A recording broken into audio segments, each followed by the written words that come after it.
Welcome to A Better Way to Do College, the podcast where we explore how higher education is evolving and what it means for access, opportunity, and the communities we serve. I'm your host, Dr. Stephen Gonzales, Chancellor of the Maricopa Community Colleges. Today, we're talking about where we started. Every college story begins in a different place. For some, it starts in a high school classroom, earning that first college credit through an early college program like dual enrollment. For others, it begins years later, taking a night class after work or returning to school while raising a family. And now, many people are starting their journeys at a time when national surveys show declining confidence in higher education, still choosing to invest in the college even when the payoff feels less certain. To dig into this, our guest today is Dr. Eric Leshinskie, president of Scottsdale Community College. Dr. Leshinskie began his career in 1994 as a middle school English teacher and has since served in academic leadership positions across Maricopa, becoming SCC's president in 2022. In those roles, he's seen how students begin their college journeys and how community colleges can meet them where they are and give them the support they need to advance in their education and careers. We're going to talk about our own education journeys, where they began and where they've led us, and how students experience those same journeys today, and why community colleges are uniquely positioned to redefine higher education at this moment. So let's explore a better way to do college.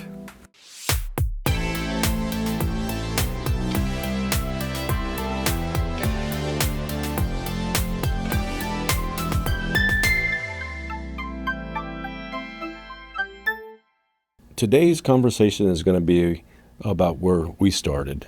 And we're going to take that and we're also going to relate that to what we think our students are experiencing, what we see them experiencing as many of them are experiencing college, higher education for the first time. For many of our students, as you know, they're first generation students, so they're the first in their family to experience some of the things that they're going to go through. Perhaps we can both relate to some of that. So just tell us a little bit about how you ended up in this spot, because I've seen your resume. In that resume, you started off as a middle school English teacher in Virginia. That's right. Arlington, Virginia. Correct. You bet.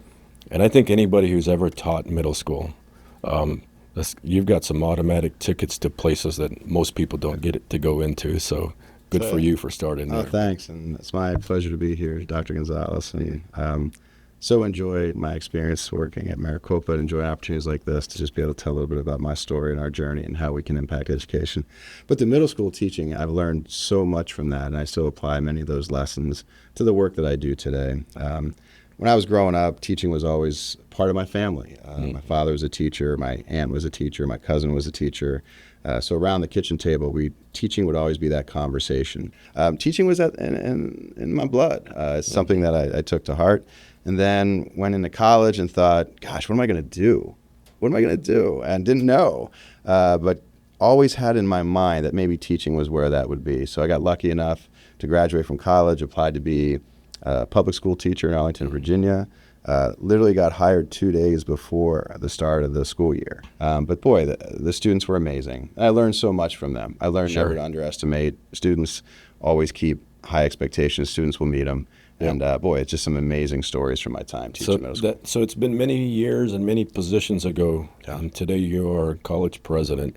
And did you ever think that you'd be a college president? No, not at all, actually. Starting in middle school, I sensed, even in my first couple years, that maybe something related to administration was happening. I was asked to be the team leader of our 5 teachers who taught, that 8th grade sections, if you will. And I was one of the youngest ones ever to be asked that. So I'm like, well, that's interesting. And then the district that was there, now and then a few folks tapped me on the shoulder and said, would you be interested in leading or chairing this? So I started to get a sense of, maybe there's additional opportunities happening. So if you'd have asked me, back in the mid-'90s, what I thought my trajectory would be, probably being like a principal, maybe coaching as well, doing some coaching at a school, things like that. Higher ed was not on my radar at all. So no, I would not have expected it. But I knew there were moments, because folks would say, you have some leadership qualities to you. I maybe doubted that when they first said that, but enough people around me started to see something. And so that started to develop early on in my teaching career. Many of our students come in and they may have some inkling. Many have no idea what they want to do. So based on what you've just shared with me, with your experience, you've probably have counseled hundreds, if not thousands, of students over the years in the various roles that you've been in. What advice would you have for a student today who is kind of trying to navigate that? Passion matters. Mm-hmm. So having a passion for your work matters. And so when I talk with students about my journey or just listening to them talk about what they're hoping to be, I try to find when I see that spark in their eye, when they're talking about what lights up their inner energy, if you will. Sure. And so when that's there, then it's about connecting that energy to then what might be a career path, what might be a educational path. So passion matters. There are things that individuals might be good at doing, but it still doesn't mean they have a passion for doing that. I always tell students, make sure your passion is part of that. Try not to go into a pathway that you're not going to have that passion about. And for me, that pathway eventually was about always helping people, trying to make a difference, trying to bring people together and lift them up. And that's where I think higher ed's really been that. It's filled that passion for me. It's met that passion.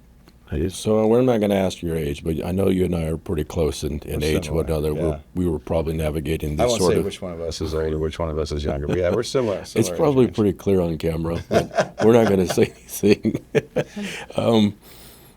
What do you think is different today for the student that's coming out of high school or perhaps even the returning adult that may be different from what you and I experienced? I think the number of distractions that exist right now is significant. When we were going through school, we might have had a pool with or something pulling us related to sports, maybe related to a job we were doing on the side, and maybe some other things too. But I look today, what our students have to overcome or deal with all the distractions happening in the world, all the pulls they have with social media, the pulls they have with their own personal dynamics going on. To me, that's just elevated and amplified more than ever. The other piece I think is very different. You and I didn't have to keep up with technology when we went to school. Our technology was probably a pencil and paper. If we were lucky, it was like a whiteboard type of thing.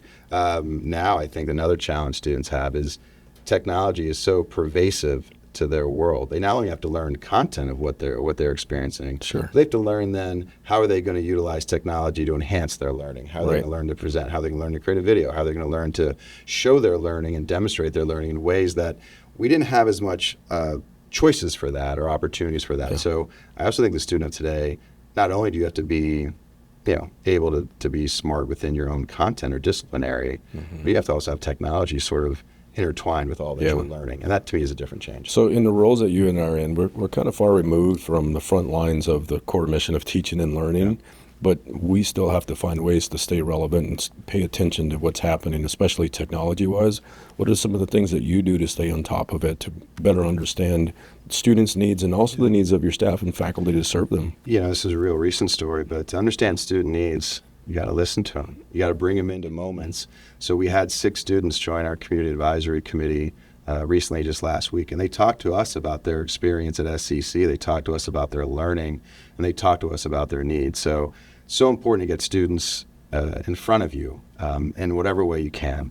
Even for me, there are moments where I will walk to our cafeteria. I may or may not have, a need for some caffeine to kind of get through that afternoon now and then. Every time I'm there, though, I always try to find a student or students, talk to them, ask them what's going on in their world. That keeps me a little more connected because you are removed in the role that you're in. Let's change topics a little bit here. And one of the things I want to talk about is return on investment. And as leaders in higher education, we're constantly confronted with the question of whether there's a need for the college experience, a need for higher education. There are some interesting statistics out there. 10 years ago, 45% of the people out there believed that there was a need for college experience, college education. Today, that number is probably cut in half, maybe even down to a third.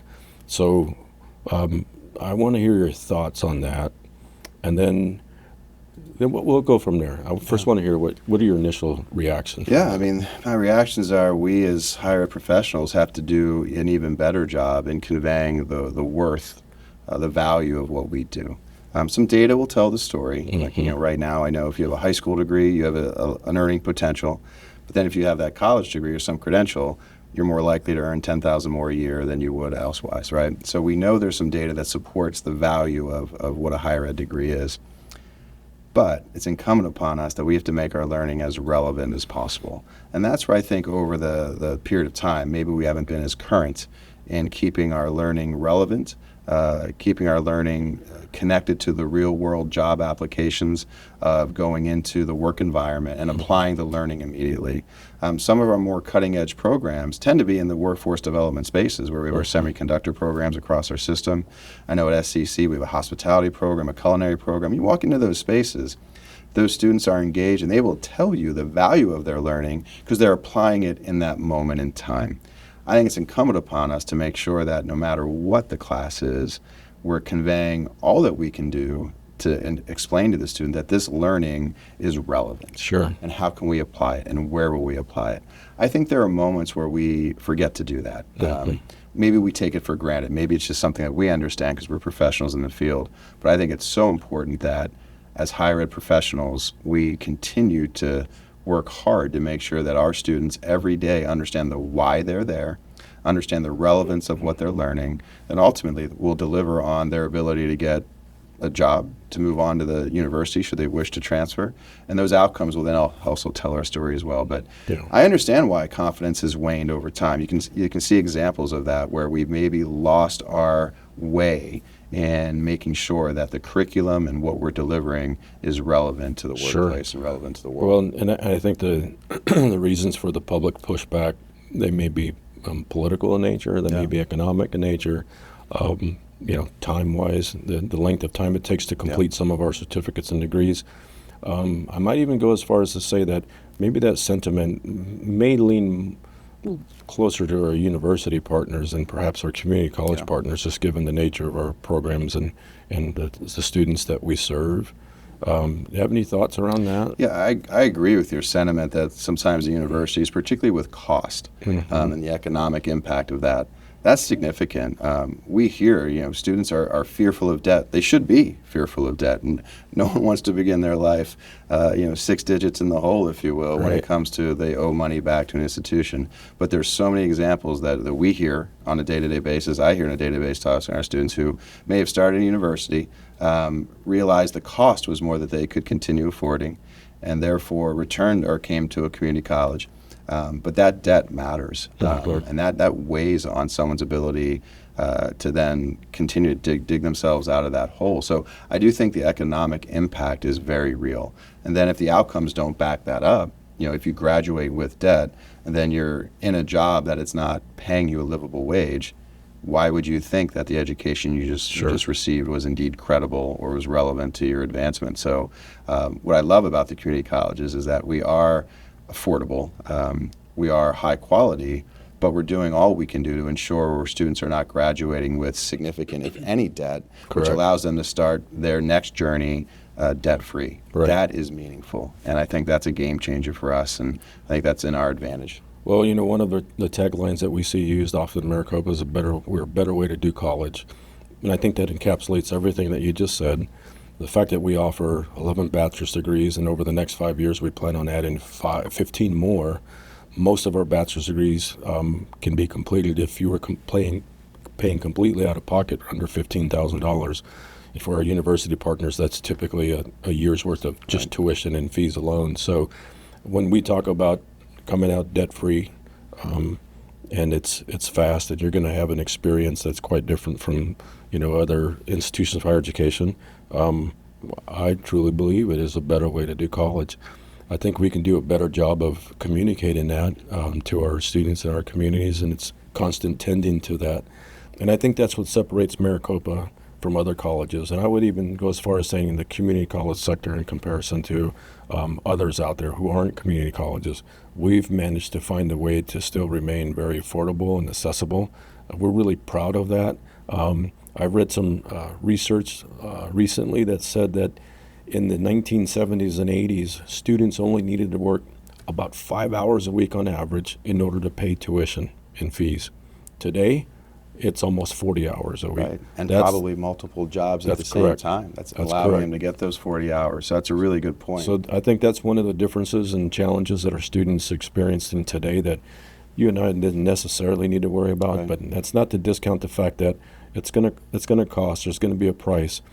what I've always shared with my students as a teacher and professor, many do not think twice about going out and plopping down $20, $30, $40, $50,000 for a vehicle and make a monthly payment to do that. And for the most part, that vehicle's not going to be worth a lot by the time you're done paying it off. And I encourage people to make that sort of investment in yourself, because what you commit to your mind, no one will ever take away from you. And you'll likely have opportunities that will make it really easy to buy the kind of car that you really want down the road. Absolutely. Among the many other things that we... Keywords investment there. Try to investing in yourself, and you're investing in your future. That's right. One of the 4 pillars laid out in the Chancellor's vision last March was changing the college-going behavior of our K-12 students. Yeah. Typically, we've focused on our high school students, but this is saying, no, we're going to start even lower at K-12. Where do you think that begins in changing that mindset for Yeah, I think the middle students? School is, again, my bias a little bit, being a former middle school teacher. It's a very influential time. You can really start having an impact on students at that age, that 12, 13, 14-year-old age, thinking about what their trajectory might be and introducing students to what college can look like, feel like, be like at that age. Maybe not in 4-credit experiences, but maybe in opportunities of being on campus, or maybe in opportunities where members of our college community are in front of students in that regard. Elementary school is not too early either. I think that's where you can start exploring passion. You can start exploring interest. Probably need to be more in the hands-on space in the elementary schools, but imagine the opportunity for our college leaders and staff and faculty to go into elementary schools and communicate with our students. I know I oftentimes mention our artichokes. That's our mascot, Artie the artichoke. But what's so exciting is we do have our Artie the artichoke visits the Salt River Pima Maricopa Indian Community Elementary School and is a part of that fabric of that school, as participates in the fun run. Some of their curriculum around movement is with Artie as the model, and coloring activities have Artie there as well. And I talked to the teacher about that and asked, help me understand your why in that moment. I know it's fun, and I know it also has a unique aspect of an Artie the artichoke mascot, but she said it's about exposing our students to what could lie ahead for them in the future. Sure. And so as I start planting a seed at this young age, with just exposure like that, it's meaningful. I'm pleased that, another small thing about introducing is just visual reminders of options that are available to them. So we've been very committed to making sure that we have some pennants. I know that sounds small, but some little flags and pennants that we put in elementary schools and local boys and girls clubs at the YMCA.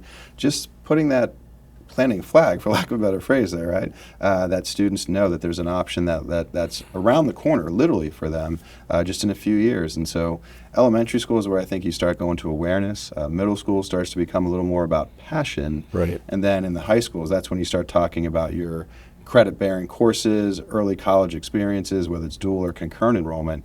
It can start to feel like a continuum, if you will. Sure. And I think all of our community colleges do a great job in connecting with our public schools and our charter schools to make sure that students know we're a viable option for them. Right. And so, we just have to make sure that in our K-12s that there's that opportunity for the passion to be developed and experimented with throughout that curriculum. Since you and I have been in high school, we've seen some of the programs go away. I don't believe that woodshop, for example, is offered in most high schools anymore. For me, that was an interesting class. I really enjoyed it. I still do hobbies around woodworking today that I picked up from that time when I was a teenager. It didn't turn into a career for me, but it's turned into a fun hobby. There's research that shows that when students are when kids are in 5th grade, that they can often tell or determine whether their family dynamic can support them going to college. And so I think that's why it's really important for us to be down as low as 5th grade and even lower. And it's important for us to have strong partnerships with the communities that you've described. It's extremely important for us to be involved in the development of legislation around promise programs. We've recently expanded the Maricopa Promise Program. We've worked with state legislators to create an Arizona Promise Program that our community college students have access to. All of those things are going to help. One of the unique factors about the college that you get to lead is where you reside. Now, I want to hear a little bit more about that. And you mentioned the partnership that you have with them, but just tell the audience a little bit more about that unique arrangement. So, about 53 years ago, Scottsdale Community College was born, and it was resides on the land of the Salt River Pima Maricopa Indian community. So the land in which our buildings are on is leased from the Salt River Pima Maricopa Indian community. They've been amazing partners for us over 50 years now, and we've learned a lot from them. We've learned a lot from their leadership, and it's important upon us to make sure we do all we can do to be good partners, good stewards of the land. I'm very proud of our partnership with SRPMIC. We do our best to engage their schools. We do our best to engage their leaders to create a campus environment that feels welcoming, that feels that any student who comes on, Native American student or a non-Native American student, that feels welcomed, feels that when they step onto our campus, it feels like home. Part of our commitment is that we have some dedicated spaces that have been constructed to support the learning of our Native American students, and one of which is our Indigenous Cultural Center, or we call that the ICC. And even just this past week in engaging with one of our students, when I see a student, I tend to ask, so what brought you to SCC? Why'd you pick us? And he said pretty clearly, he's like, when I came on campus, I saw the ICC, and when I walked in, it felt like home. And that is so powerful. It made me think about all of our learning spaces for any student who comes to our campus, but in particular for our Native American students. It's incumbent upon us, given our location, given our relationship with SRPMIC, can we create those learning spaces that when they walk on campus, they will say to anyone, this reminds me of home. This feels like home. And the learning comes even better after that then, because there's a sense of safety, sense of comfort.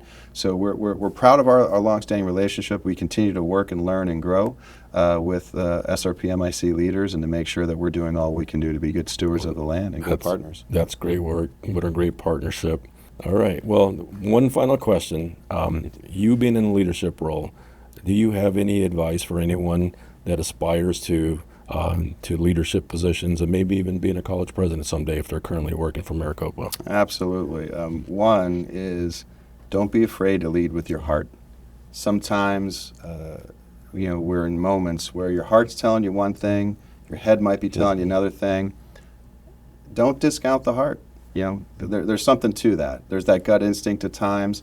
There's that feeling. I think I've worked with you long enough too to know that there's sometimes you're in that space too. I can tell that as we've interacted in our spaces together. So let your heart lead at times. There's nothing wrong with that. The second piece that I'd offer folks is opportunity is going to present itself at some moment in time. You have to do all you can do to be ready when that opportunity presents itself. So take the steps now. If there's a degree you think you need to get, go get it now. There will never be a perfect time. If there's a job shadowing opportunity that would help you get more prepared for the next step, work on it now. Because when that opportunity presents itself, you want to be as ready as you can be in that moment. Then the third piece of advice I give everybody is believe in yourself. Believe in yourself. Like, you're here for a reason. People believed in you to offer you that role. They believed in you to ask you to chair this committee or to lead this particular project. So believe in yourself too. Take that further and don't sell yourself short. Well, that's outstanding advice. I would wholeheartedly agree with that. And those of you in podcast land, I hope you guys were taking notes because he gave you great advice. So, Eric, thank you for being on my show today. I really appreciate that, and I look forward to our continued work together. Thank you so much. I look forward to that as well. All right, take care.